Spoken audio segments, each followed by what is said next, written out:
you two, if you introduce yourself a little bit, Yep. and talk about your background each and what you're doing now, and then the students have got some questions for you at the end. Sure. If that's okay. Okay, yeah, no worries.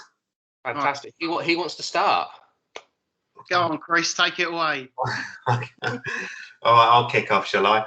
I'll put you on spotlight. Okay, cool.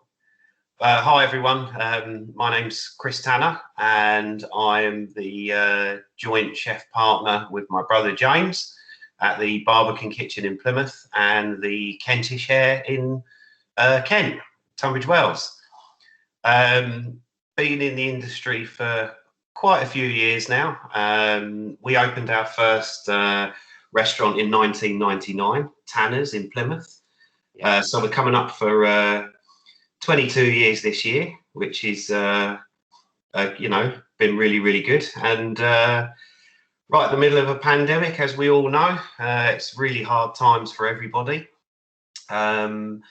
We've got some great staff around us as well, who've been with us for a long, long time. But we're still here and still enjoy cooking and also everything that goes associated with running restaurants. But a bit like James, really, I've worked for the Roux Brothers back in the sort of late 80s, early 90s.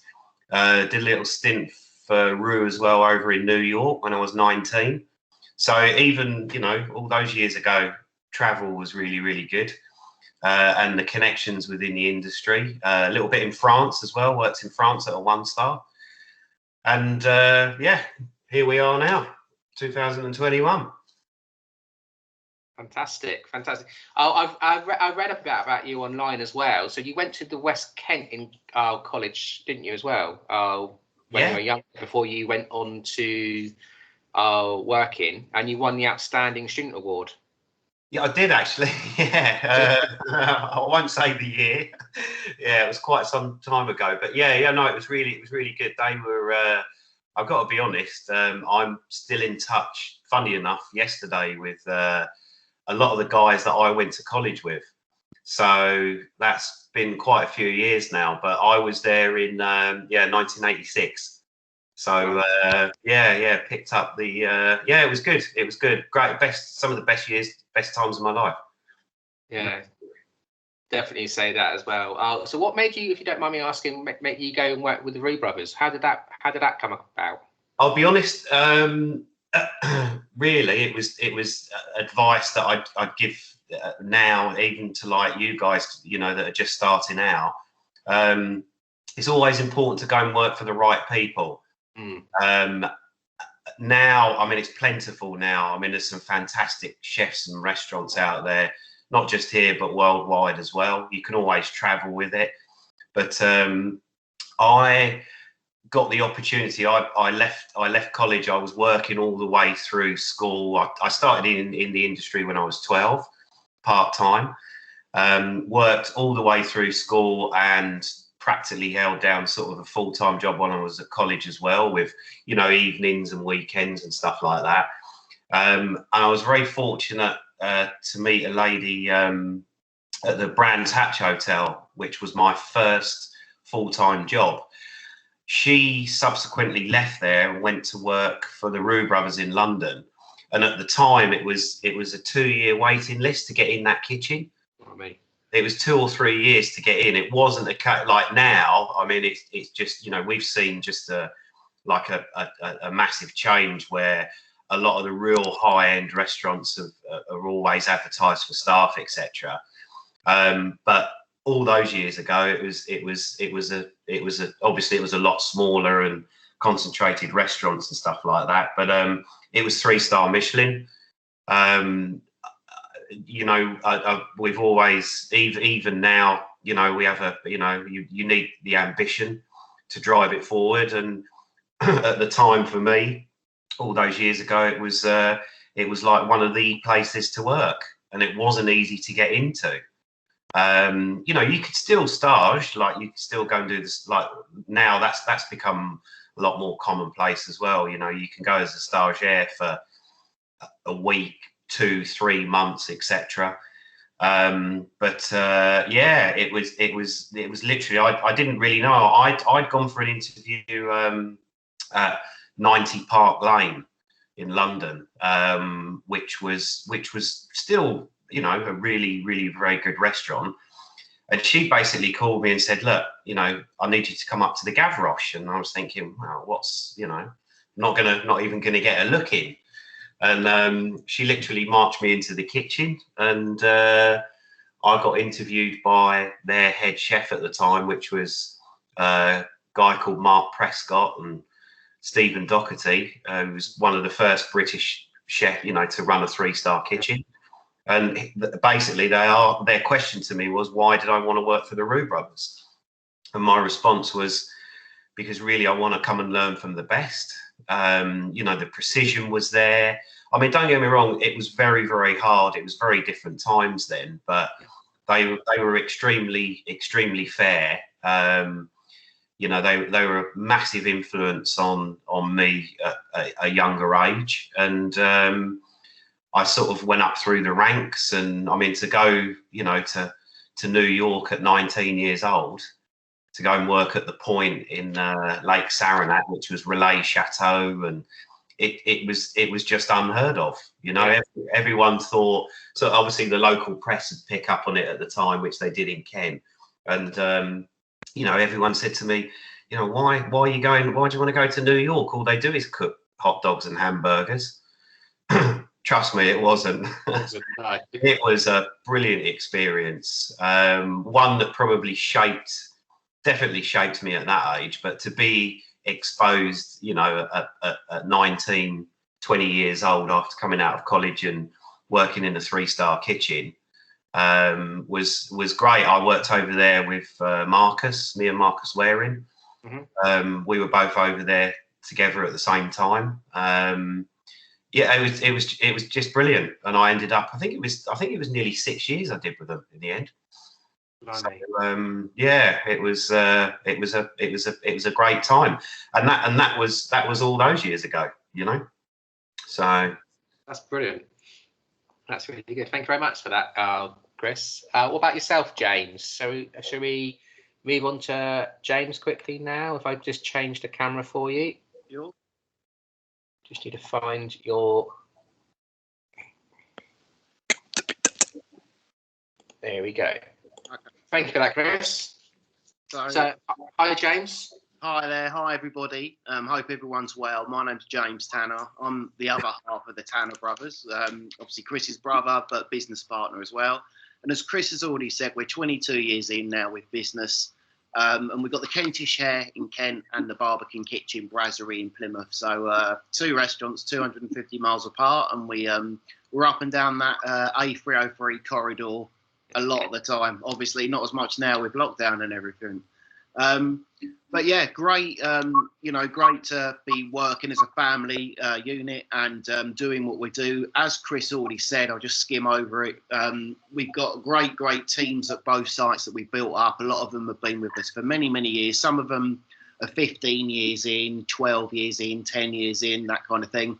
And we keep in touch with a lot of the guys that worked for us in the past, and they go on to even bigger and better people globally as well. We've sent people abroad and everything else like that. So yeah, that's our core business. My background's very similar to Chris's. Obviously, there was a window of opportunity for me whilst I was at college, still in a full-time course. I did hospitality management, but I always knew I preferred being in Chef White's. However, obviously, you can't operate a business. It's just as important to have out front, working to such a high level as well. It's all about service and food. So I wanted to see both sides of it, but I knew I liked being in Chef White's more. So obviously, while I was at college, I went and worked with Roux, 1 day a week work experience in London at a place called Le Poubelle, and Chris was the sous chef there. And, great experience. And that's how I used my college learning time up when I had my day release, which was great. Then after college, worked around locally in Kent in local restaurants, then back with Roux, and then randomly I also went to the States. I went to the States with Roux when I was 21. Worked at the place where Chris was, but only very minimal shifts because I was at another property that had another relay chateau called the Lake Placid Lodge, and I was on a 2-year contract. And I went across as a chef de partie at the time, came back as a junior sous chef, and then Rue offered me work in London, and I had a bit of a travel bug, to be honest, and I thought I was going to go abroad and everything else like that.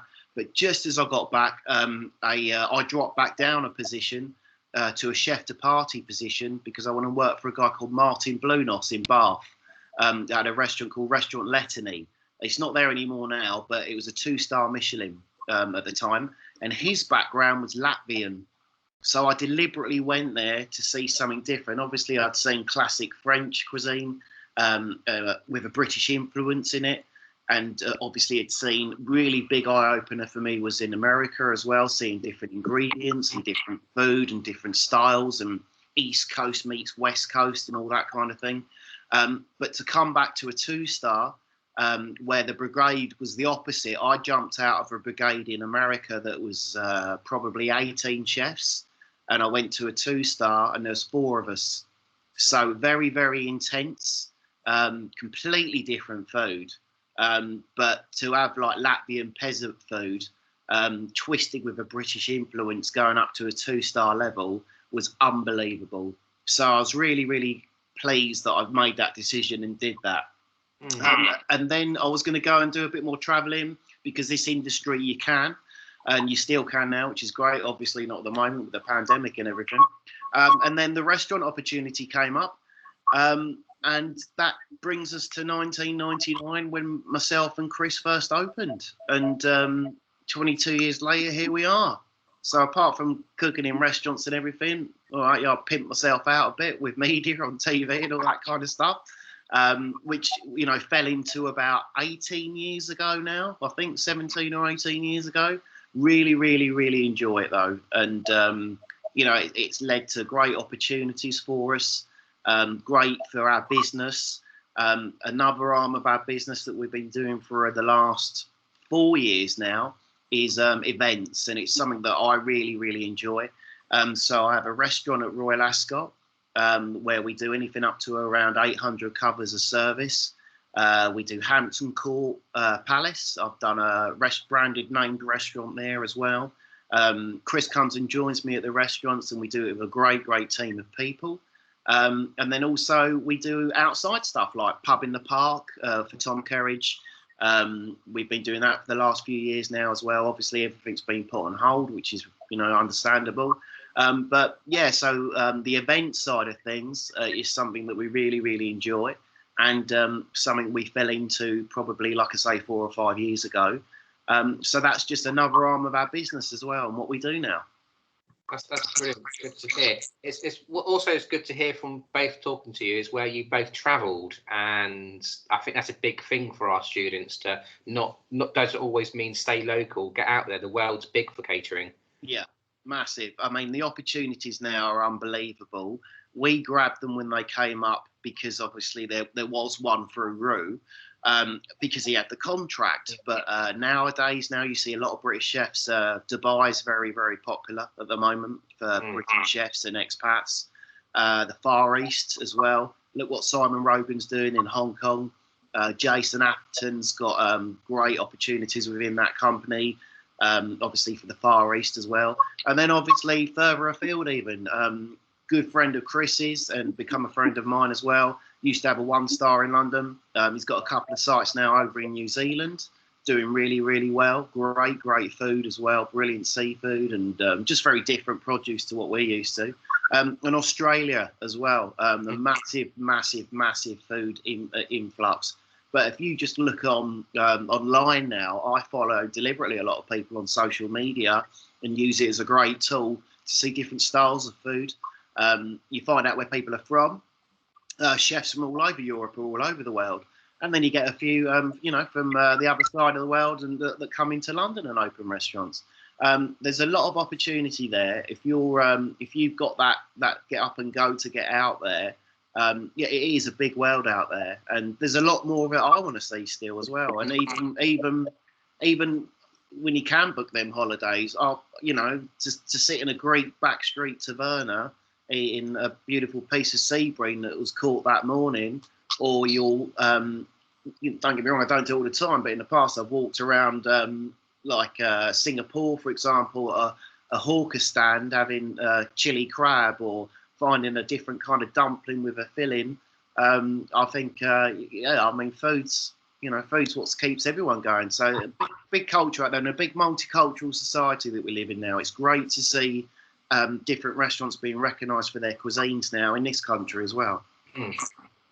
Definitely. Brilliant. Fantastic. Well, thank you very much for that, both of you.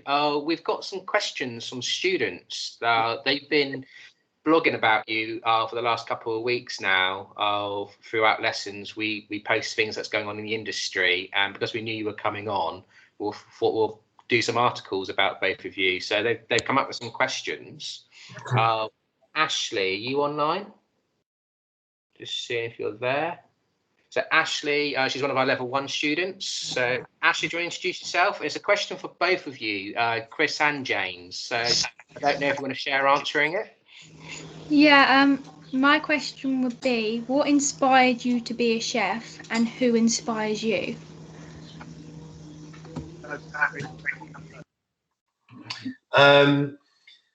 Well, for me, when I first got into the industry, I was 12, and literally it was just a sort of a part-time job, first of all, just to earn a little bit of pocket money. I went to cut the grass at a local restaurant, actually, in Kent, where I'm from. And the after sort of I'd done that, the following week, the guy that owned it asked if I'd like to go in, perhaps and do some bits in the kitchen. I went in and just fell in love with it. Something just clicked. I felt quite comfortable in there. I sort of liked the pressure of it as well, which was really good. I would say, I mean, inspiration-wise, chef-wise, obviously, Albert Roux, who sadly, obviously, passed away not so long ago. He was a big influence, and also probably two of the guys I worked with in New York, which are sadly no longer with us as well. So a guy called Bill McNamee, who was an American guy that had worked in London at the Waterside, the Gavroche and the Waterside, and worked for some big names in Washington DC. It was just amazing. It was just a natural. It was just a natural cook. So I would say they were big inspirations on me early on, definitely. And also, like Nico Landanis as well, Raymond Blanc. Just it was very, very different times all those times ago. But they were the sort of at the forefront of cuisine in this country. That's brilliant. How about yourself, James? Yep. So so I became a chef through basically, obviously Chris was already in the trade, but very, very similar. I went up to the local pub from our mum and dad's and was doing a bit of bottling up in the bar. Did some washing up, actually did a lot of washing up, to be honest. And then one weekend the chef didn't turn up. To be honest, I think he was hungover at the time. It was myself and the owner were cooking roast dinners on a Sunday. And he looked round at me at the end of it all, and I was only about 14. And he was like, "Do you want to join me again next weekend and stay in the kitchen?" And I used to cook roast dinners with the owner on a Sunday, and really, really enjoyed it. And then through school, you get work experience week, and so I did it. I took it in a restaurant, and then obviously, as I said earlier, the story went on from obviously working in local restaurants, etc., and all that kind of thing. To working for great people and doing business. Who inspires me? I found Martin Blunos very inspirational, basically because of how he can take such a different cuisine and change it into something at such a high level, and the pressure that went with it was unbelievable, and it wasn't easy, but really, really a massive, massive eye-opener for me. And then other people that inspire me, I mentioned him earlier. I think Jason Atherton, what he does, because he's not necessarily just because of his food. For me, obviously, you wear a chef's top, but like I said, we're in business. Business-wise, that guy's got a global entity around him.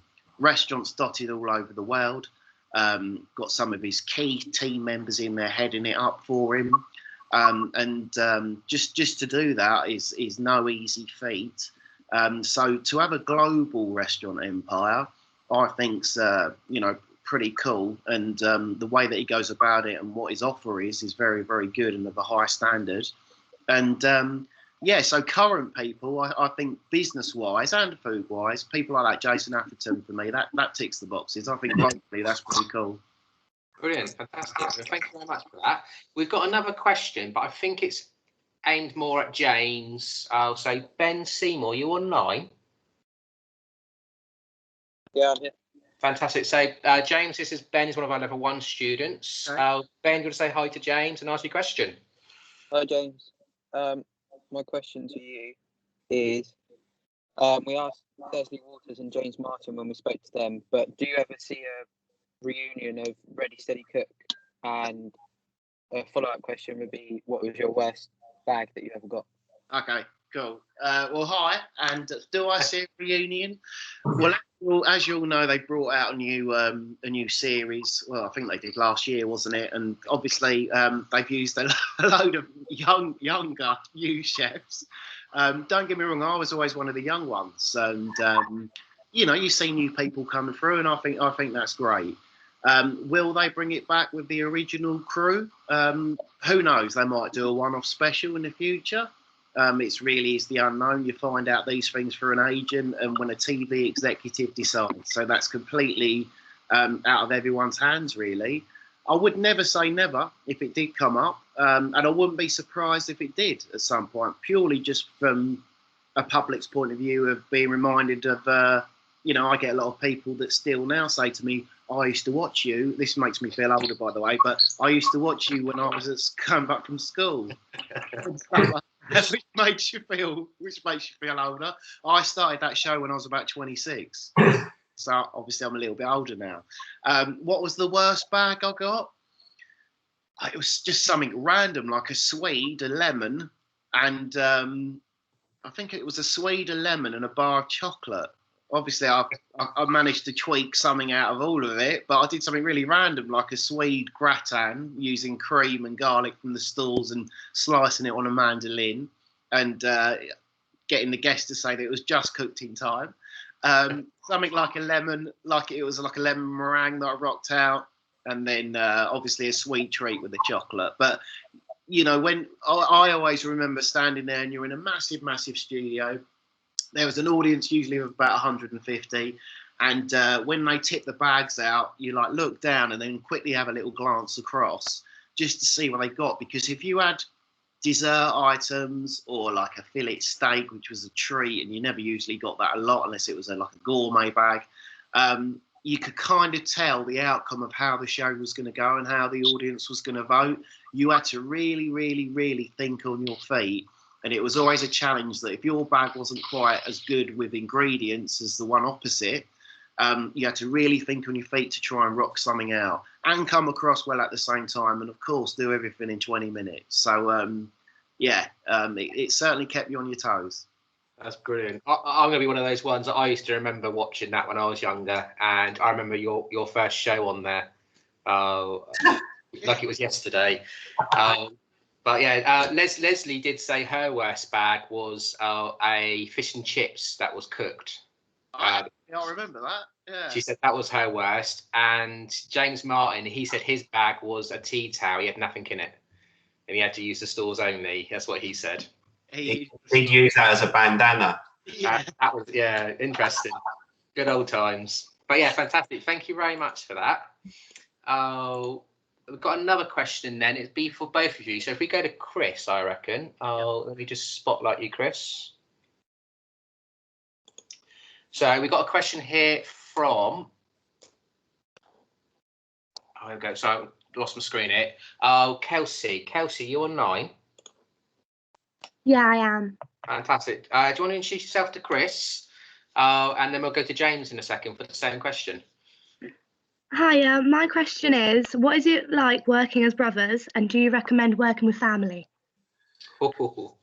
Well, that's a good question, Kelsey. I mean, we've always we've always got on together. It was interesting when we first sort of opened Tanner's because there was only the two of us in the kitchen. And believe it or not, we never really used to speak a lot because I knew what he was thinking and what he had to do, and vice versa. So we'd worked together in the past, etc. And I mean, honestly, the most important thing, it works for some people. For us, it does. But the most important thing is just to make sure you laugh every day, and just enjoy it. Really, we've both got each other there for backup, really, and there's a lot of lows, but there's a lot of highs as well. But just make sure you laugh every day. We do with each other, and also both our teams as well. That's the most important thing. And that's about it, really. Brilliant. How about to James then? Same question. If I just put you on spotlight. Yeah. So hi, Kelsey. Yeah. Like Chris said, great question, and it's one that we get asked a lot over the years.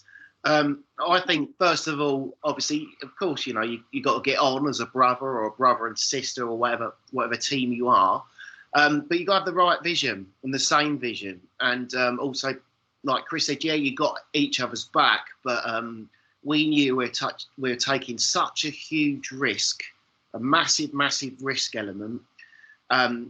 You haven't got time to be petty about anything or not get on or argue over the most stupid things. I knew that he'd put in as much effort as me, and we're even now, we're at 110% when you're back open and rocking. There's always something we want to do. There's always something you want to improve on. But you've got to initially have that relationship where you think, I can work together. And I knew from working with Chris in the past, sure, I could work with him. However, and there is a big but with this one, and I would highly recommend it if you do think you're going to go into business with your siblings, is that was great when I was like 16 doing work experience, but I deliberately didn't stay, finish college and stay in the same kitchens with him. I think it's very important that you do your own thing. And you see maybe something different, hence why I took different options when I was younger, because we didn't know we were going to join forces straight away, and do the business in '99, like we said. That happened to come up, and we turned that round within like a 6-month period to do that. But to work together, if you haven't seen any other inspiration or work of other people or other head chefs or other groups, I think you'll be missing out on experience. And we even noticed when we did join forces, I was like doing something, and I was like, look, we could do it like this. And he was like, okay, that's different. I've not seen that style before. I didn't know you could do that like that. But then Chris would do the same to me. So we took our experiences and we kind of like gelled them together. So I think it's really important to do your own thing first and then come together. And if you can gain experiences from completely different and opposite to each other, even better. So yeah, but no, obviously you've got to get on. And don't get me wrong, everyone has their arguments and all that kind of thing. To be honest, in 22 years, we've not had any shocking ones at all, really. And when we were kids, of course, we're from 4 brothers. So you could imagine it in our mum and dad's house. We used to like wind each other up all the time, and like in a boyish way, and fight and all that kind of stuff, and just lads together kind of thing. But to go into business is completely different. You've got to have your serious head on, and even a couple of decades in now, look at the position we're in now. There's stuff me and Chris talked about all the time, and ideas, or what we're going to do with this, or how we're going to do that, and what can we do moving forward, and trying to adapt. So you've got to have a good relationship, and only you will know that. Yeah, brilliant. That's really good advice there. Thank you for that. We've got another question as well here. I'll probably stay with you, James, and then go back to Chris. George, are you on 9? Georgie T? think he's just here. George, you there?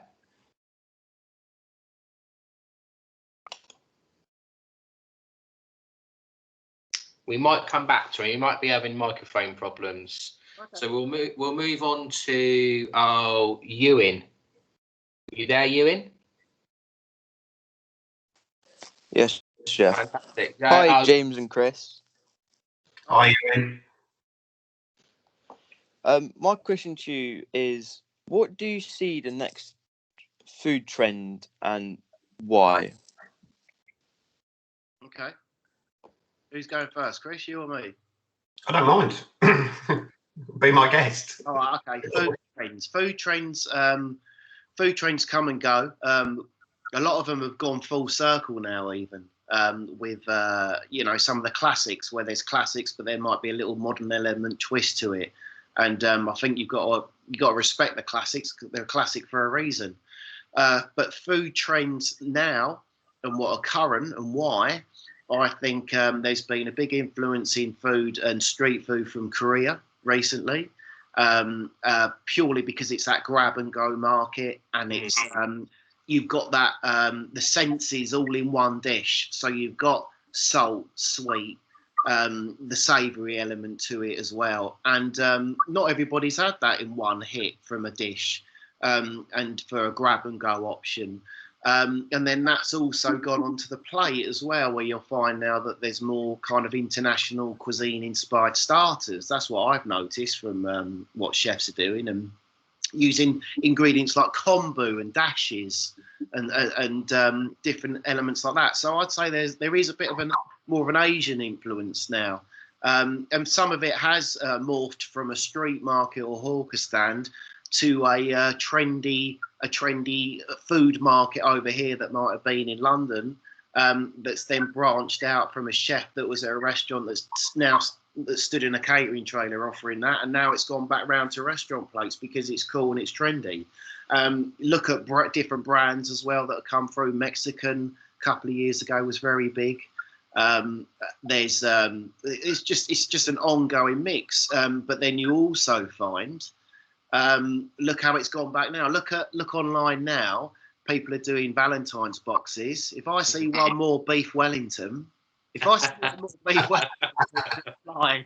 sourdough. Sourdough, I'm going to turn my phone off. But they are great. Beef Wellingtons are beautiful. I love eating a beef Wellington. Sourdough bread's beautiful as well, obviously, and it's great to make, and there's an art to it. But I just think small influences and tweaks are on plates. Definitely Korean / Asian, more use of less high fats are good at the moment, and the flavours like the kombu with the saltiness, and marinades, citrus, soy, that kind of thing. Definitely with seafood. I've noticed a lot of that recently on menus as well, and we incorporate it into ours because there's elements now that I saw in America years ago that took a couple of years more to come across to Europe, I think. So it's forever changing, but I'd go with the Asian ingredients influences more than anything at the moment. Brilliant, thank you for that. What about you, Chris? What do you think? The same question from Ewan to you. Yeah, I'd agree with James. I mean, it was, and it's important as well to actually go out and try it as well.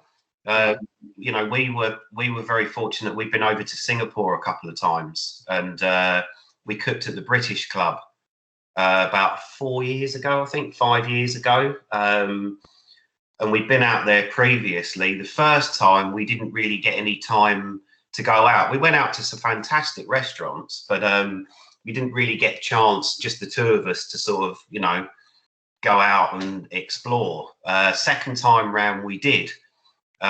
We had probably about 3 or 4 days spare, and literally we just bought a subway ticket, and the transport system over there is phenomenal, and we just literally got off at various different stops and researched it a little bit. And there's a place near Marina Bay Sands called Glutton's Bay, and it's literally 23 hawker stands, and each one is different.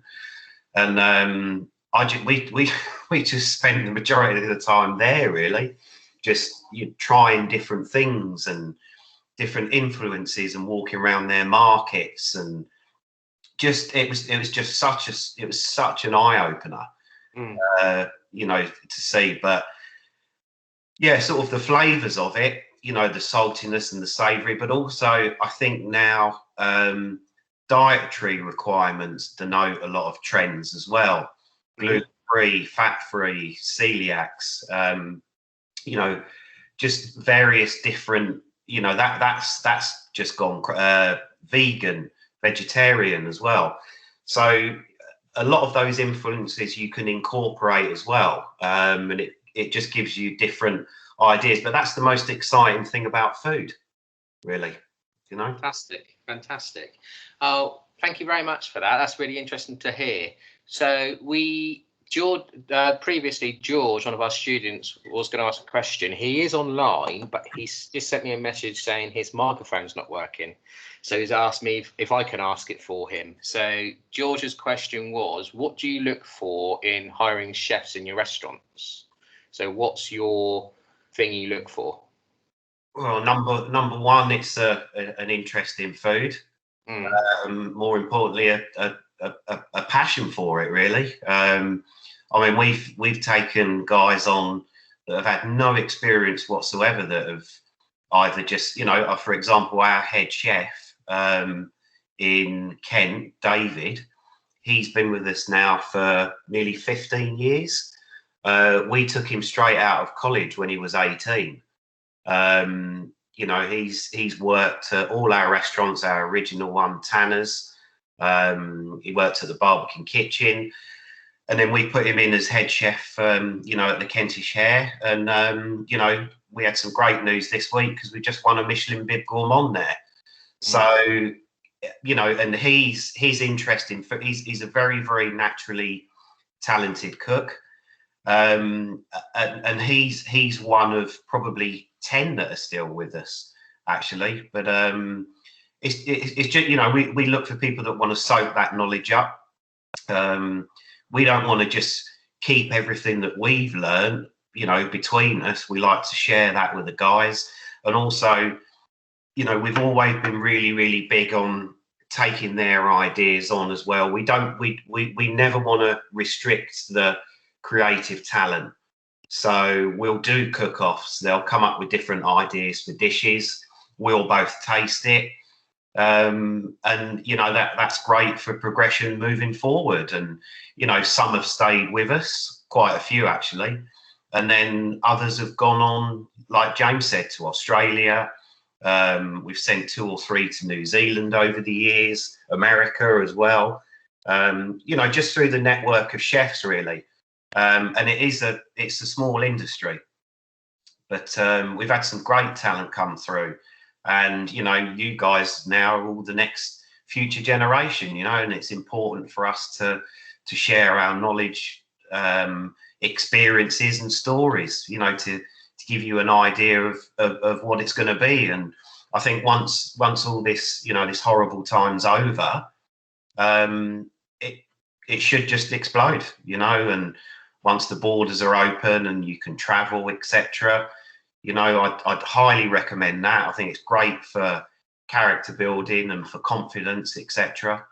And but again, that's entirely up to you and which way you want to go in the industry. And just a little bit of advice that Al Beirut told me many years ago: it doesn't matter what you do, just make sure you do it properly.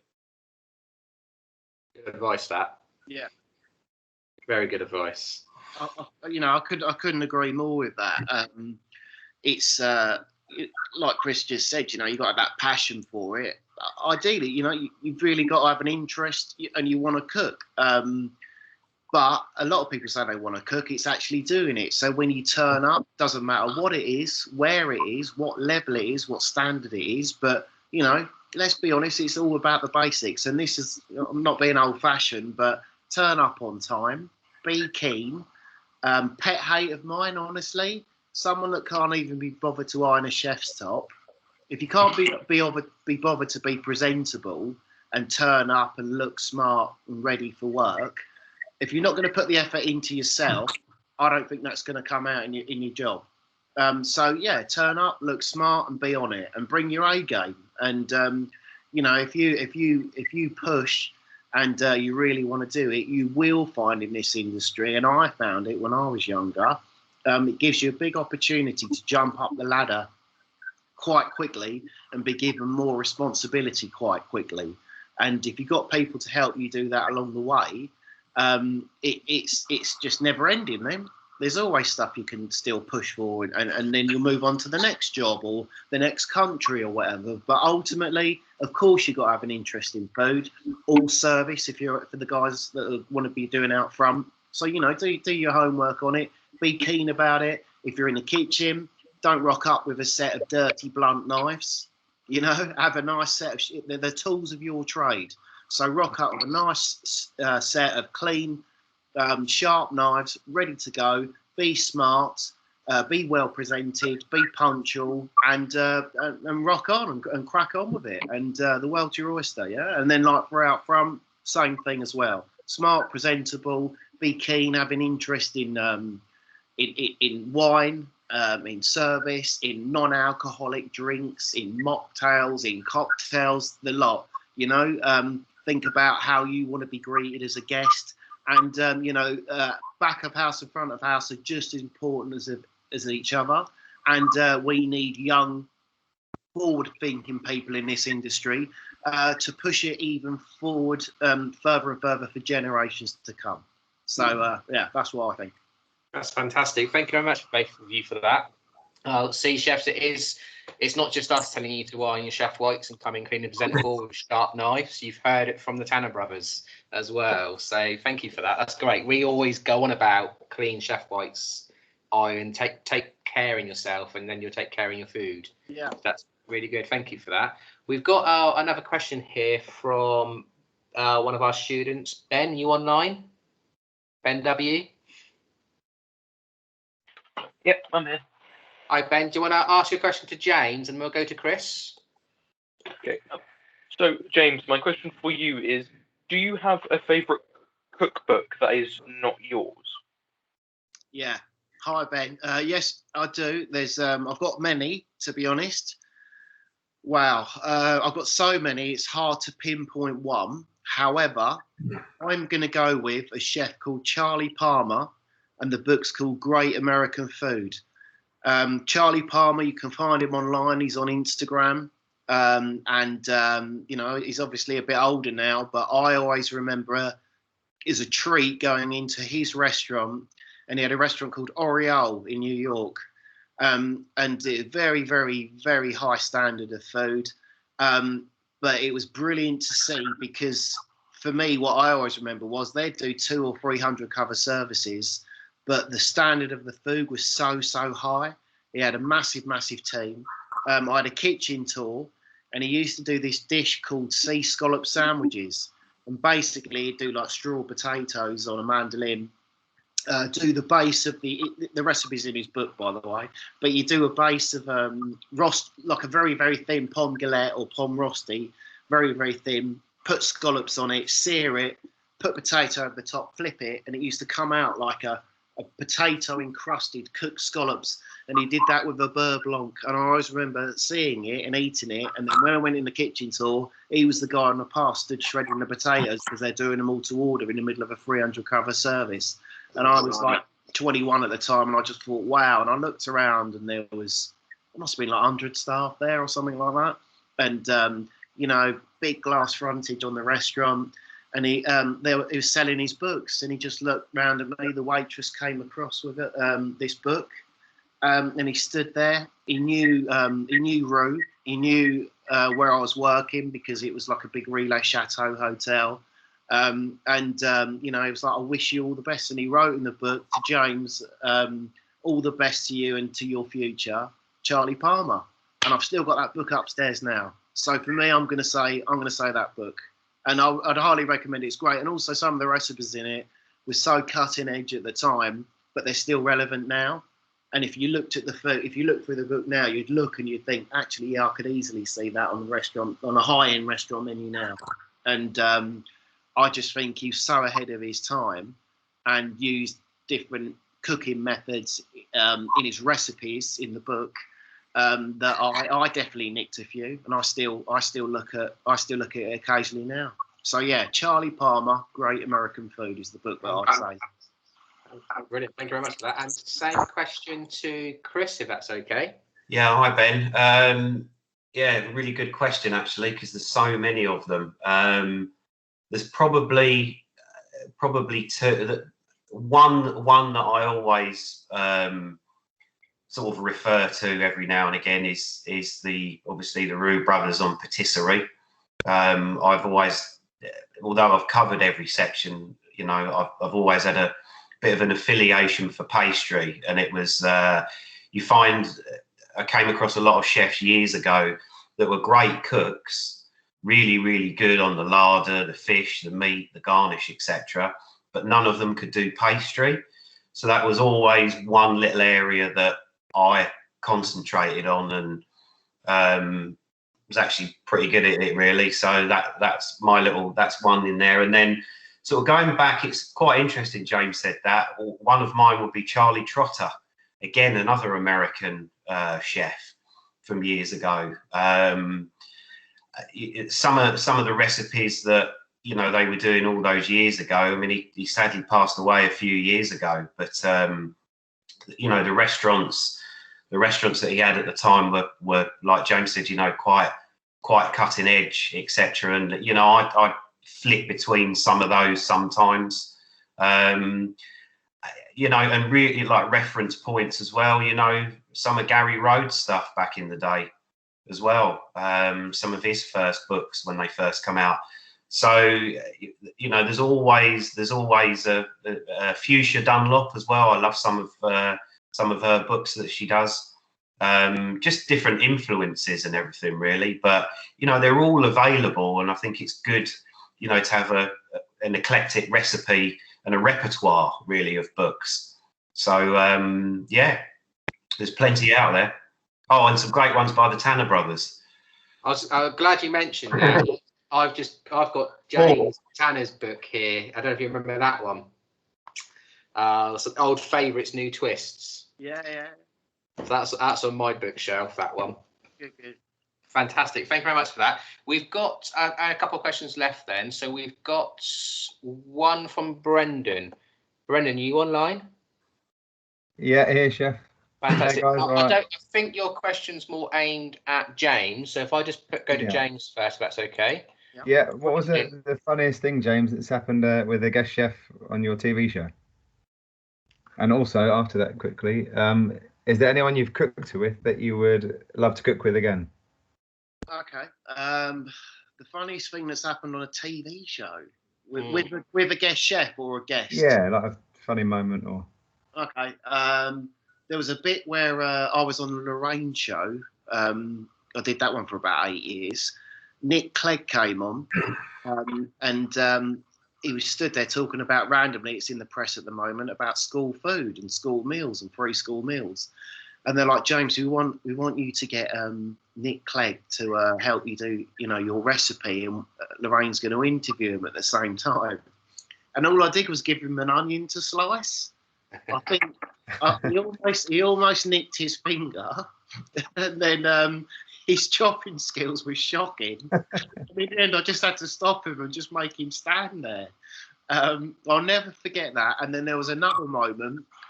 I won't say who it is, but we were on Ready Steady Cook, and we had. I used to do the celebrity version as well, so there'd be people from all. I've met so many random people over the years doing that show. From, you know, even I'd stand and think, no way, I remember you from when I was a kid on such and such a show. But there was this one guy, and they used to give him in the green room. They kept us all separate. They used to give him like teas, coffees. You could have a glass of wine or a beer. Anyway, this guy, basically, I think he drank like 3/4 of a bottle of wine before he went on. And he rocked up, and they said, "This is your guest, James." And he came on, and I could tell, and he stunk of wine. And he was useless. He was useless. He was useless on screen. Didn't help me at all in the show, and he stood there, and you could just tell he was basically off his nut and didn't have a clue what he was doing. And it was one of the most painful 20 minutes of my life. So yeah, that sums that one up really. Nice and one. Was there another point to your question as well? Was there another bit? Yeah, no, just is there anyone you've cooked with that you just love to cook with again at some time? There's a lot of people, really, to be honest. We did a big thing for Kiwi Care years ago in London. It was great. We're cooking with like Mark Poynton, Simon Holston. It's just a good laugh and good camaraderie when you get to do events with other chefs that you know. And also, you know, like at the time, I think Mark had his star then. So you get a couple of 1-star guys and everything. You're plating up dishes and having a laugh. Chef-wise, it's weird because obviously for me it's a bit different because of the TV side. A lot of the big chefs that, you know, there's the Michelle Roos and the Athertons and stuff like that I've mentioned before. I haven't necessarily cooked with them in restaurants. It's been in TV studios. So the list for me on that one's a bit endless, really, with different people. But it was quite good. I've got to admit, I know I mentioned him earlier, but we did a show called Take on the Takeaway, and it was me against Jason Atherton. And we had such a laugh doing it. And I've got to admit, my claim to fame was that you were judged on a starter, main course, dessert, and I beat him on the starter and I beat him on the main course. And I could just remember his face looking at me, and I don't know, you know, this was some high accolade chef, and I was a lot younger at the time, and I just stood there and I was like, oh, this is like a pinch yourself moment. I always remember that one as well. But yeah, great guy and such talent. So yeah, fantastic. That's brilliant. What about over to Chris then? Is there Thanks. anyone, Chris, you would like to cook with again if you had the chance to, anywhere, or the places you've been to? Oh God, yeah. I mean, there's like James said. I mean, we've done so many different things over the years. I mean, we've cooked with Simon Holston, Michael Keynes. Yeah, we've been involved with judges, the Southwest Chef of the Year for about 18 years now. He's the exec chef, Liam Finnegan. Who else? You just ran. You know, the guys we do. We've done a lot of guest chef dinners at the Kentish Hare, and we had like the guys from Ascot, Ben Dutson and Gemma, who's the exec as well. And these are guys that you necessarily won't have heard of or wouldn't have seen on TV. But yeah, I mean, honestly, that we've made some fantastic friends in the industry. Rob Kennedy, you guys must know Rob as well. We know Rob very well. He's done a couple of competitions with us. Amazing chef he is. Yeah, Rob's a great guy. I mean, we usually hook up at various different industry events.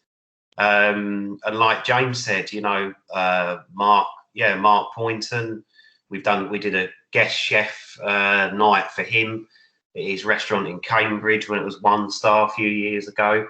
Yeah, lots of different people, and you know that was sort of unheard of all those years ago. Now you're welcoming other guys into your kitchen.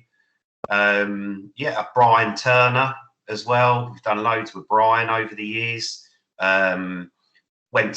did the was it BBC Good Food show a few years ago in Johannesburg. You know, he's a great friend of ours.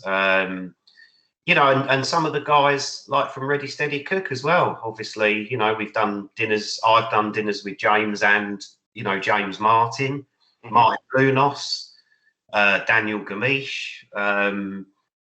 There's so many. There are so many. And the good thing is that, you know, we all sort of stayed in touch as well. And it's great to welcome them into our kitchens, and some of the younger ones as well. You know, you may have watched MasterChef a few years ago. Ellie Wentworth.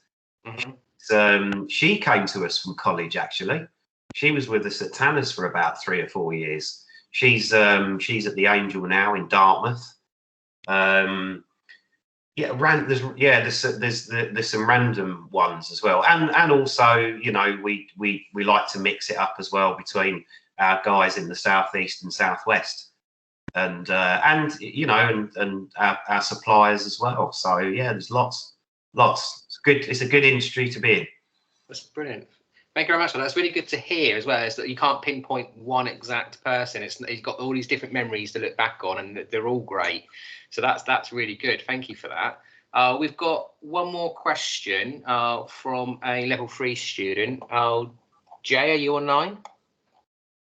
Yes, chef. Do you want to ask? Shall we ask Chris first, as he's on Spotlight first, and then we'll go to James in a second. Do you want to ask your question? Yep. Hi. So my question to you is, what advice would you give to someone who wants to set up their own restaurant? Oh, well, hi, Jay. Well, honestly, first of all, gain some knowledge and experience. Don't think that you can just go and do it. And honestly, you can be the greatest cook in the world, but if you can't make money at it and make a living at it, forget it. For us, and you know, I know James will back me up on this one as well, the most relaxing thing for us in the business is actually being able to cook, because there's so many other elements that go with it, from your costs, your utility costs, your HR, your taxes, your taxation, government practices, environmental health, HACCP, insurances. I mean, honestly, the list is endless. And if you're the guy, I mean, you know, for us, and I think one of the ways it's worked is because we're chefs that actually own the business. So, you know, I'd been in kitchens before, and things break down. You know, it's infuriating. You know, the Thermomix breaks, or the grill stops working, or something like that. Put it this way: we're masters in the art now of changing thermocouples on solid tops. You know, we do a lot of the work, a lot of the behind the work scenes as well. We refurbed the entire floor at the Barbican Kitchen this year. Both of us. I've plastered the walls at Tanner's. You know, there's all these sort of skills, and you may think, you know, what's he going on about? But when you're the guy that has to write the checks and you're responsible for it, trust me, and even more so now as well, it's like the world's worth math lesson. Every penny counts. So go and get some experience first of all, and see some different cultures, travel, meet different people along the way. That's going to be a big bonus. And you know, that network of chefs and front of house guys, sommeliers, general managers, and it depends which area you want to go in as well. You know, hotels have different departments, and you know, you may see yourself in that. Banqueting, when it does come back, is you know, is another area as well. But yeah, just make sure you work for the right people, and don't run before you can walk. It's a marathon, not a sprint. That's really good advice. Thank you very much. And over to James for you as well. Same question. Yeah. Well, hi there. And like, you know, like what Chris has just said, basically, obviously get some experience beforehand, and not just cooking, but look at, when you're getting that experience, you know, look how they're doing their costings and control. Look how they're doing their back of house procedures. Look how they're doing the front of house procedures. When the time comes when you think, right, I'm going to go for this now, whether your business is out of a small little van, or a full-on restaurant, tables and chairs, or a takeout unit, whatever, you've got to have your basic business plan. You've got to know and be passionate about the product that you want to sell. You need to do the appropriate costings on that, and you need to research the hell out of it. research everything from regards to not just your cost of food, but think about you're going to need someone to maybe help you in the service or do the front of house for you. There's the cost element of that. As Chris said, I'll skim over it quickly. Your utilities, your business rates, your insurance, things that you need to spend money on to have procedures in place, your staff care, everything down to what you're going to wear, your uniform, how much do your cleaning products cost, everything. You need to work out from a business plan wise all of your running costs offset against what you propose to sell your units in, whether that's diners that sat at a table or whether that's if you're on a takeout, like I said before. So yeah, I mean, there's ways you can start smaller with this as well. Grab yourself a bit of experience, then when we're all allowed to go back out again, you could write a small business plan and do a private at-home chef dinner parties, just as an example. And but even that would need to be costed and worked out with regards to what you're selling, what you're going to be offering the customer, how much that costs you. And you know, moving that forward to make sure you actually make money at it. That line Chris said then, you know, we've heard it over the years as well. You can be a phenomenal cook.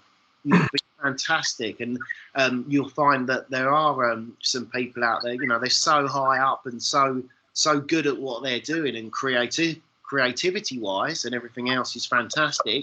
But if you looked at their the figures behind it all, they're either backed up by people with a lot of money, or they can't manage it all themselves either. So it depends. I think you've got to be in the middle and have respect for the cost element of it, alongside with the product that you're selling. Really do your research and do your homework on it. That's brilliant. Thank you very much for that. We've got one more question really from myself then. Down here is what advice would you give to students then starting their career? So we've got students online now. Yep. They're year 1, year 2 and year 3. So some of them are leaving us this year. Some of us are continuing on through the levels. What advice would you give to them? I'd say definitely go and grab work experience when you can, when we're allowed back out. But before that, why not use this time now to, you know, have a practice, have a go at different techniques at home, just for your own knowledge. Don't get me wrong, we all learn from mistakes, and we all still make mistakes now. You know, no one's perfect, but sometimes from a mistake, you can actually create something quite amazing as well, and that might be something you remember. However, when we are all back at work properly in our out front uniforms or our chef whites or whatever, is grab that opportunity and try and you know, even if you went and offered it, like Chris said, a stage, and you went and tried to work for someone, even if it's free for a week or a couple of days, just to grab that experience. And when you're there, be a sponge. Look at if you're in the kitchen, look at every section, look what people are doing, make little notes. They might give you a little recipe to put together, but write that down and keep it. I've still got handwritten folders. We have them in our office. We've got them in our homes from years ago. I can look back through recipe files, and it's covered in oil and splattered food and everything else like that. And I was like, my God, I was 18 when I wrote this recipe, and I still use an element of it now. Just try and get some experience behind you, really. It doesn't matter what level it is and where you want to put yourself. I'm not telling you like everyone's got to go for fine dining and all that. No way. You could do something amazing off a street food counter, and then all you know, in 5 years' time, you might own a few street food counters or take yourself forward like that. But definitely, the whole biggest thing is don't, like Chris said, don't run before you can walk. Try and work for someone that's got good respect for food. For me, the way I always looked at it is great local food in your area to start with, great local ingredients, fresh food, cooked to order. You're not the guy stood there opening cardboard boxes and putting something in a steamer or an oven because you're not following a recipe, you're following the heating instructions. Do the opposite of that. Use your creativity, use your passion and make something. It doesn't matter if it was for an afternoon tea for a scone or an elaborate tasting menu. If you had the opportunity to work with someone and do that, grab it and take it. I think from then you'll know what area you want to go into of the industry, and you're never going to forget that, because that experience you've got has spurred you on to look into that sector of the industry. And the world's your oyster. It's a big world out there, and you guys are the future, and we need you in our industry more than anything. So no, I wish you all the best with whatever area of it you're going to go into. Thank you very much. That's great advice. And what about the same question to Chris, if that's okay? Yeah, I mean, you know, you guys are like, for now, look at it at the moment. You guys are at a fantastic college. You know, you've got some great lecturers that care about the industry and want to see you succeed. You know, listen to them and, you know, absorb that advice as well. You know, you're gonna learn lots where you are now. That's just gonna continue when you eventually go into the industry. You know, and like James said, you know, if you are, take a notebook with you. I mean, that's one of the first things, you know, I always ask for some of the commies and, you know, any apprentices that we take on as well. You know, write it down. Take the notes. Those notes, like James said, you know, I've got notes going back years and years and years, and random things from, I don't know, the chocolate brownie recipe we first did in New York, and the muffins that we used to make for breakfast, and orange bread and pumpkin bread, and just, you know, stuff that you'll look back on and go, wow, yeah, no, I did that all those years ago. And then, you know, like even now we like James said, we'll bring things back and we'll tweak it. And we've done some random, obviously with the Kentish Air, we're in the Estrella top 50 gastro pubs as well. We've done some big dinners with them as well. And you know, we did one of the dishes earlier last year, and we did it was a turnip gratin, and it was, honestly, that recipe's been knocking around for 30 years, but we put a little twist on it, modernized it, and the response was unbelievable. And that was, you know, that was alongside a short rib dish that we did, and it was just a different element. But it's great to see the reaction from people. You know, food brings people together. So, you know, it's entirely up to you. Like James said, you know, make sure you take your A game. Make sure you press your whites. You know, it's the most important thing as well. That does, you know, work clean. I think if you can work methodically and work very cleanly, you know, that final thing will be there on the plate, and that's reflected in your food and also your service out front as well. And just try to do your best. All of you will go on different directions. Some of you will stay in touch, which I'm sure you will. Some won't. Some will drop out of the industry. It's inevitable. It's that roller coaster of everything. But you know, if this is your chosen industry, then I think with what's coming up, I think it's a fantastic time to be in it. Yeah. That's fantastic. Thank you very much for that. That's really good advice.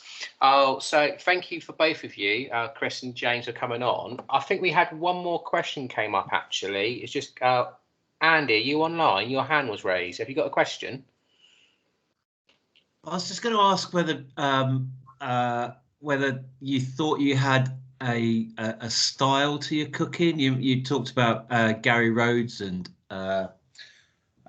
Brian Turner, and they sort of have their own sort of classic British styles, and you work with the Roux brothers that are slightly different.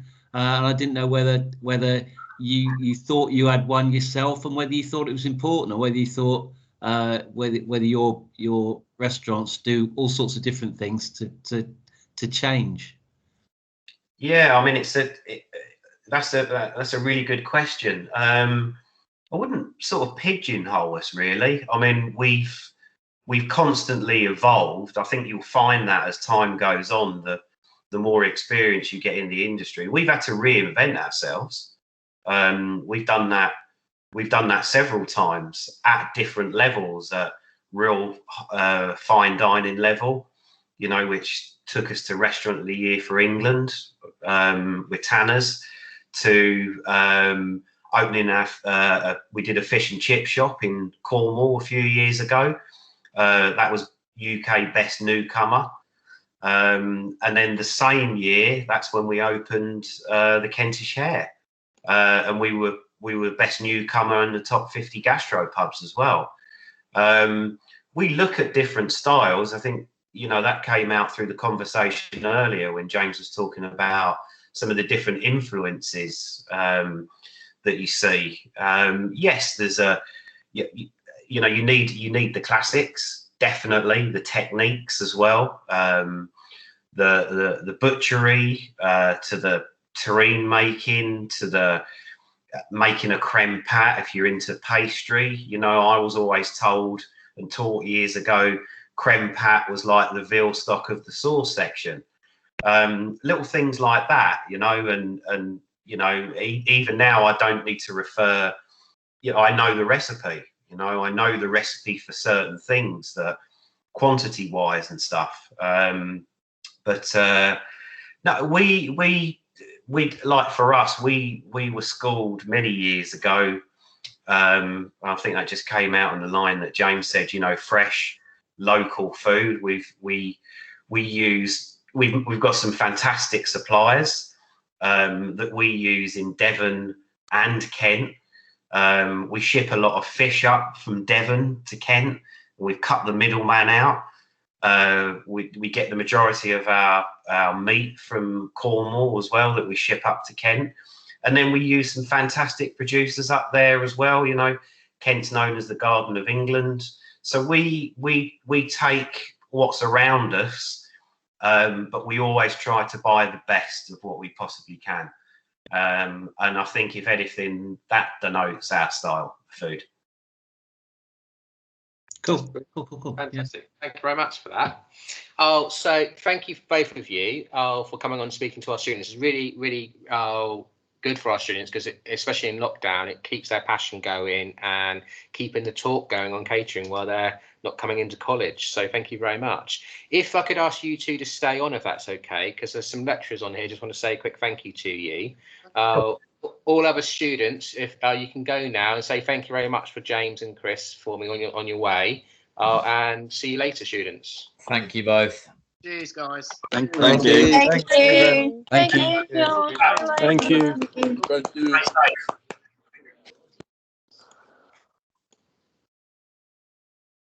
We'll just wait for them to all come offline, if that's okay. Yeah, of course. Sure.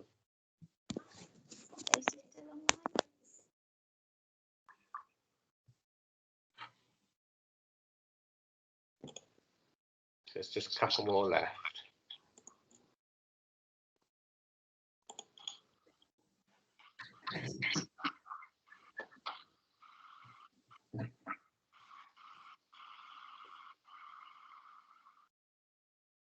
I think they're all left us now. So thank you, Chris and James, for that. It's amazing. Online, we've got our lecturers with us. We've got Andy and Andreas, and we've got our boss, Gwen, online as well. Hi, guys. Right. Thank you both so much for actually coming on and inspiring our students and also the staff as well. It's been absolutely amazing and very interesting for us to learn about your life, which was fantastic. So thank you so much. No, it's a pleasure. No, it's great. No problem. No, it's nice. It's nice to do, you know, and I think it's important. You know, students, they're the future of our industry, and we need good people like you to push them forward. So anything we can do like that to help, honestly, it's been nice. It's been nice to chat, and great to have a good response from the guys as well. Thank you. Is there anything you feel that colleges need to improve upon? Is there any skills that we're missing that you feel that should be on the curriculum? Or honestly, from my experience of colleges, obviously there's a massive mix out there. And some are more passionate than others. I will say, obviously, from, you know, what you guys have done with the heat competition in Jersey over the years and stuff like that, and the mentoring that I've seen, and the food that's come up, and the drive from the students, you're you know, you guys are one of the top ones. So no, you're going in the right direction. So I'd keep doing exactly what you're doing, to be honest. That's lovely to hear. Thank you. Thank you very much for that. Oh, yeah. So, yeah, just a big thanks, really, to you two for your time today for the students. It's been great. No, honestly, no, it's no problem at all, and it's been nice to do actually. So yeah, it's like I said, you know, it's really really important to keep everyone, all of us, motivated in these times at the moment. So it's yeah, let's just get through this this bit of a rough patch for everyone, and crack on and get everyone back open and everyone cooking again. So yeah, Guys, it would be remiss of me to miss this opportunity. I follow some fairly random people on Twitter, as you've mentioned. One of them being Nutter. Oh God! There's a naked pic. What is the naked picture all about? Oh, is that a calendar? Yeah, that was about 10 years ago, 12 years ago. Yeah. And, that was for it was something that's pretty close to us, really. It's for prostate cancer, and unfortunately, a few years ago, our granddad passed away of it, and we got approached. It was based down in Plymouth, actually, and I think we were Mr. July's pinups. It was funny doing it. It was, you know, we sort of knew the photographer as well, and it rears its head every now and again. Pardon the pun. Nutter's very passionate about sharing it with everybody, even 10 years on. It's just come up again, has it not? Yeah. That was a long time ago. In fact, I think didn't James Martin put that picture up on Saturday Kitchen? Yeah, he did. Yeah, he did that. He did that live to me on a Saturday Kitchen one. Yeah, but out of everyone, Andrew Nutter will milk that picture for generations. He is certainly a character. Yeah. Top guy. Yeah. We cooked up there, actually. I mean, obviously we've known him for years because our grandparents were from that part of the world as well. So I went to the first Nutters when it was called the French Connection, I think it was, and that was I'd just come back from the States, so I was 22, 23 at the time. So we've known him for a long time. But yeah, we cooked up at Nutters a few years ago. Actually, it was Dingley Dale Pork. Yeah. And Mark Boyden, the animal, and yeah, we've had some great nights with Andrew Nutter. So. Yeah, the Dingley Dell thing works quite well. We've done a few of them, 3 or 4 of them with the kids, and Murray, and like I say, Mark Poynton is very good, and Eric Snaith. Yeah, they're good. I mean, that was, you know, hopefully. You know, I think once we're all over this, you know, there'll be some good stuff to come. You know, we've like especially like the guest nights, and I mean they're fantastic. Some of the ones we've done for that, and honestly, in the Kentish Hare, we it sells like that. It's unreal. But yeah, we look forward to a few more of those down the line, and I think Nutter's coming up for the big 5-0, isn't he, in the next year or two? So if it's anything like his 40th, my God, they best start making fireworks now, aren't they? Yeah, exactly. Yeah, crazy. But yeah, he digs that one up. That's his. I think it's his trump card. I think. But yeah, it surfaces every now and again. It's unreal. Brilliant, fantastic. And if you mentioned Ascot when you go to Ascot and you do the restaurant up there. If you ever need, whenever the world gets back to some sort of normality, if you ever need students to work, because we're not far from Ascot, our college. Okay. So if you ever need students to work with you up there, you've got our email address. Get in contact, because we always do work experience with students. Brilliant. So that would be great if that opportunity come up. Okay. Oh no, definitely bear that one in mind. We're kind of on tender hooks at the moment, whether it's actually going to come off again. Obviously, we missed last year because it got. Yeah. If anything, will it be one of the first things back? I can't see it happening because it's meant to be June. So, but I've got my fingers crossed for it, but I don't know if it's going to happen. But I usually do it with either some of the crew from Sodexo Independent Schools Division. We can get students in, and I have tied it in with the Nestle Talk Door competition that I work with, where sometimes the winners come in and help me. Yeah. And then also this year was meant to be, we're meant to do it with, it was all meant to be mixed military this year. Last year was meant to be mixed military personnel and then some students. So it changes every year, but definitely as soon as it comes back, I can send you across an email and get you in to try and get some of the guys in. Yeah, definitely. That's great. It's quite an eye opener. It's full on. I'm not. Listen, ones because you're 800 covers in. It's amazing, and it's the logistics of it and the speed of service and the consistency of food. Biggest thing we've ever pulled off. And, you really, really feel it at the end of the day. But it's amazing. The atmosphere is amazing. It's brilliant. Brilliant. Okay, fantastic. Well, Miss Grace? Is it okay just to ask you both two sort of like a couple of quick fire questions, if that's okay? Yeah. Yeah? Who's Sure. the best son out of the two of you? There's four of us. But out of the two of you? Who's the best son? Yeah? Oh, that would be James. His mum's English Rose. Yeah. Okay. It's got to be me, isn't it? Yeah. Who drinks the most out of the pair of you? Who? What? Sorry. Who drinks the most? Chris. Yeah. Chris likes a tipple, I think. Yeah. Let's go with Chris on that one. Okay. Right. Well, put it this way, I can't keep up. So yeah. I've got the gills for it. in moderation, of course. Who's the most stylish? Oh, that'd be me. No way. No way.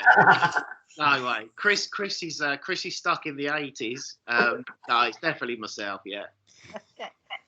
Who is the best dancer? Me. Chris dances like a proper old man dad dance, yeah. Who has the best car? Oh, that's different now because we actually we got sensible in our old age and we have a pool car, company car. So we both got the best car because we actually share it between the two sites. And then we have our own personal cars. Who spends the most? Who spends the most? At the moment, no one. It's definitely not me, I can assure you. As directors, we're not on 80% furlough, so no. Yeah. We slipped through the net on that one. It's that's an issue. Yeah, that's a bone of contention, that one. Yeah. And who has the most patience? That's a good one. I don't know, Chris. What do you reckon on that one?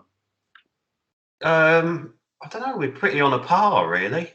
Yeah, I don't know about that one, actually. You got me there on that. Who's got the most patience? Well, yeah, I suppose because we work together basically all the time and all the decisions stop with us. I don't know. Yeah, we kind of agree on everything when we need to together because that's just the way it is. So, yeah. It's just at the moment, it's just frustrating at the moment. That's the trouble. Because you're looking at different... do we do takeaways? Well, we can't, like our site in Plymouth logistically. And then actually, when you physically sit down and look at it commercially, the figures just don't stack up. And it's, it really, really is. Every penny counts at the moment. And, the food side of it is like we said earlier to the students, it's, the cooking becomes a relaxing part. It's this is like the world's worst maths lesson at the moment, to be honest. Do you think some restaurants are doing the takeaway just to keep their clientele, their name in, even if it's a sort of lost leader? Just to, I don't know.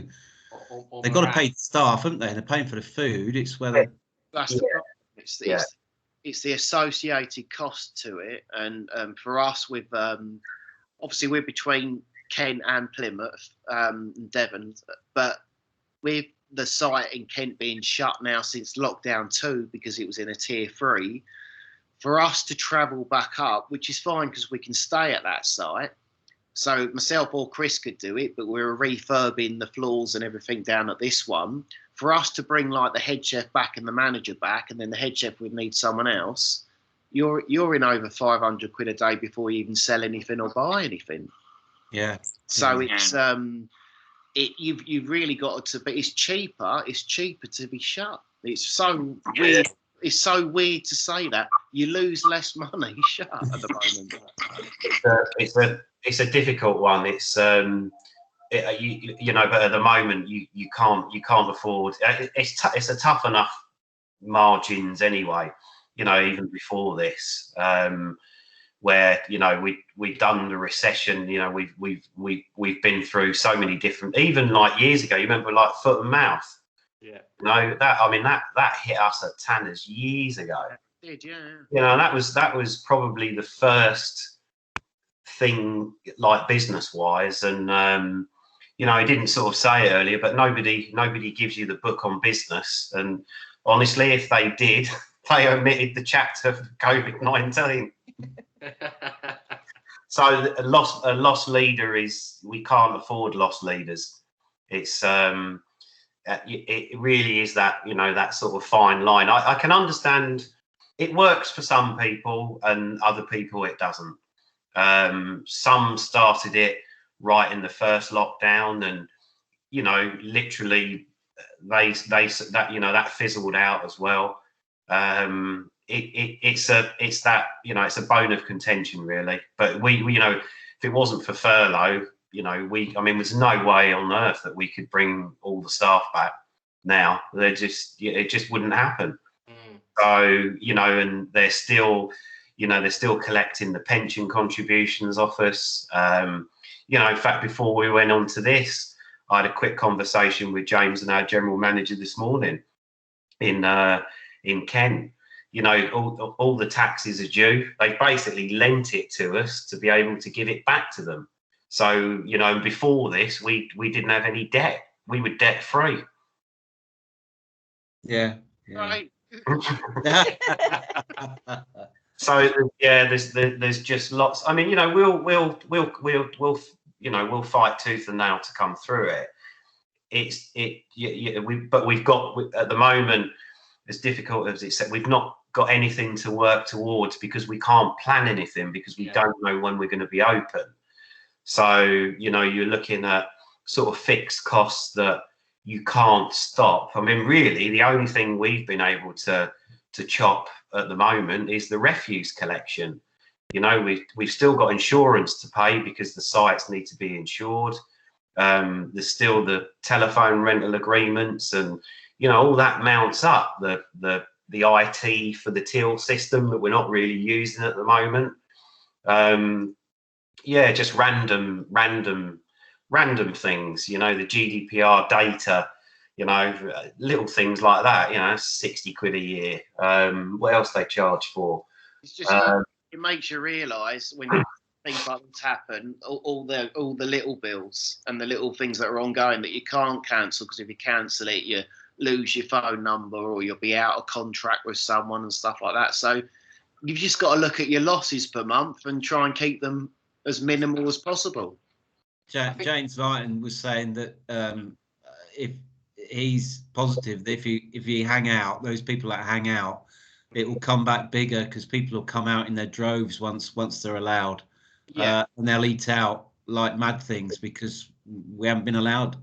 Exactly. Yeah, I just think that social interaction that everyone's missing. Let's face it, you know, and to be in an industry where it all is about people and being together and interaction. Yeah, like you've said it. When they're allowed to, you want to celebrate that fact. And myself and Chris will be stood there in our kitchens ready to go. Believe me, because we need to get them tills rolling again.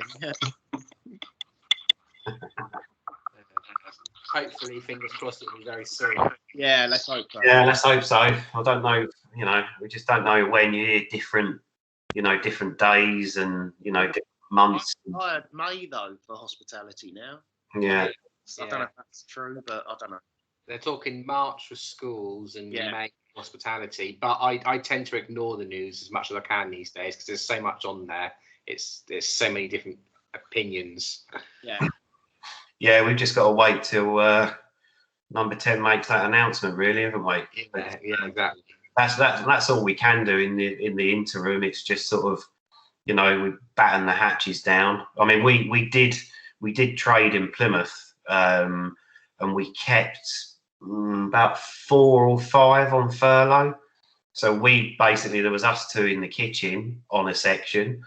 We had our head chef in there and one of the commies, and basically the 4 of us did it for December, which was completely surreal because, I mean, the amount of covers we put through at that site, during that period, but we were about 53% down on turnover last year.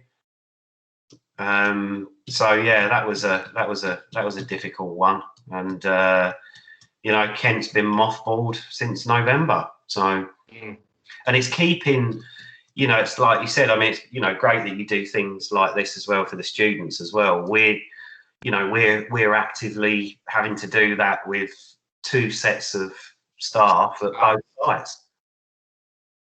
To keep the momentum going. I mean, it was a great. Don't get me wrong. This week was okay. I mean, everyone, every chef. Bearing in mind, no one's at work at the moment. Watching the Michelin Awards, etc. So, and we didn't expect it, and obviously a bit gourmand for, the Kentish Hares just elevated. We had a Zoom meeting with the guys, basically to celebrate with online, to celebrate the fact that they've been awarded. So at least we've got that, to use from a marketing perspective, because we know. But you're right. I think once the doors are open, that's it. It's just going to be like, get ready, because everyone's going to be out. Let's hope so. Yeah, definitely. Out. Out. Brilliant. Well, thank you very much yet again. No, I keep saying it, but it does mean a lot to us. Okay, for your time. Fine. No, it's good. Okay, brilliant. Well, fantastic. Well, I hope you have a good rest of the day. And you guys. Yeah, fantastic. And we'll hopefully see you soon. Maybe in Jersey again, James. Who knows? Who knows? When we're all allowed out to play, I'll be there. Yeah. And I'll be at the bar. Dancing, apparently. Chris is buying. Brilliant. Cheers then. Good luck. See you later. Bye. Catch you later. Bye bye.